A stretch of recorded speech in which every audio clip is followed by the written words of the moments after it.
You probably heard of purpose. It seems like everyone's out there talking about it. Like they all have this crystal clear vision of who they are, why they exist, and what they're meant to do. But let's be real. Most people are just pretending they figured it out. The truth, for many of us, there isn't just one purpose. And honestly, that's a good thing. Because maybe your real purpose isn't some magic sentence you carve in stone. Maybe your purpose is the journey itself. The constant hunger for progress. The constant battle to level up. It's about creating new goals, chasing new challenges, falling, learning, getting stronger, and moving forward again. Look, life isn't a straight line. The things you want right now might change. The dreams you have today might not even exist next year. You'll evolve, your desires will shift. That's part of growth. The people who keep growing are the ones who embrace that change. Because every time your goals shift, every time you adapt, you become stronger. But here's where most people get stuck. They want growth. They want success. But they don't want to face the uncomfortable truth. Their weaknesses.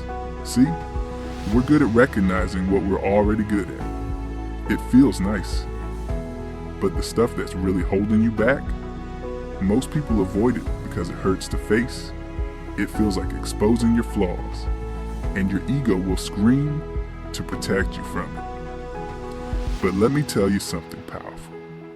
The sooner you face it, the faster you grow. That's what Challenge 28 is about. Today, you're going to do something most people will never do. You will brutally define your weaknesses. You're going to shine a light on the parts of yourself that you usually try to ignore. Because that's where the real work starts. Sit down. Get quiet. Clear your head. Face the mirror. The mental one. Ask yourself the hard questions. Where do I keep failing? What patterns keep repeating in my life? What excuses do I always run to?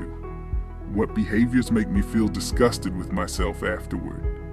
What am I afraid to admit? This is not easy. It's raw. It's vulnerable. And most people will never do it because it's painful.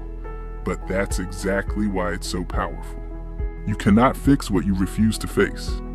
You cannot grow while hiding from your weaknesses. Be specific. Be honest. Don't blame anyone else. Own it completely. If you need to write it down, do it. When you see your weaknesses written on paper, they become real. And once it's real, you can finally start building the plan to crush it. And here's the beautiful part. Every weakness can be transformed, every single one. If you're undisciplined, you build discipline. If you're insecure, you build confidence through action. If you're lazy, you start creating small wins daily. If you lack focus, you build systems that keep you locked in. Weakness is not permanent. Weakness is raw potential that hasn't been trained yet. You're not doomed to stay the way you are, but you are doomed if you pretend everything is fine. And don't be afraid if you don't find every weakness today. Some will reveal themselves over time, through failure, through pressure, through life slapping you in the face. That's part of the process too. Stay patient, stay self-aware, keep digging. But while you're doing this, I need you to remember one more thing. Accept, respect, and love yourself in the process. Because seeing your flaws doesn't mean hating yourself. It means you're brave enough to face reality. It means you love yourself enough to want to improve. You're not doing this to tear yourself down. You're doing it to build yourself up. You don't grow from self-hate. You grow from brutal honesty mixed with self-respect. So yes, face your weaknesses. But also remind yourself, I have flaws, but I also have the power to fix them. This is how champions are made. This is how you build a life you can be proud of. This is how you become unstoppable. Now go sit down, clear your mind, face the truth, and start building the stronger version of yourself